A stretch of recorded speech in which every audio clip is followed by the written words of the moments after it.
Hi, I'm Justin Conway. I'm going to show you today how to sort different columns if the header stretches across numerous columns. So a problem with sorting in Excel sometimes is, I have an example here where you can see income is in the top column. So it sort of looks like the name of this column, or all of these columns, I should say, all four of them are income.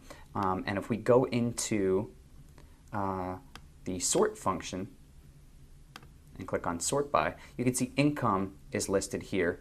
You may want to sort on other areas, other columns. So the rest of the columns are sorted here. Check for column C, D, E, F. It continues across. So simply go by the letter at the very top of the page here.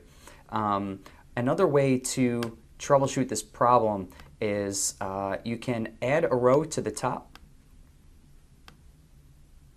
This will be a blank row that you can then select, and instead of using income as your header, you now have this blank row to use as your header.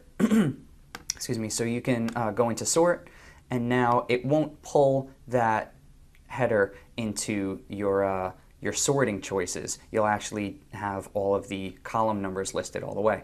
And then once you're done with your sort, let's say we're going to sort on income, which is in column C. And click OK. Okay, and then now that we're done with our sort, we can always just delete that row that we created. So those are two easy ways to get to sort, even though your header is stretching across several columns. My name is Justin Conway, and I hope you enjoyed.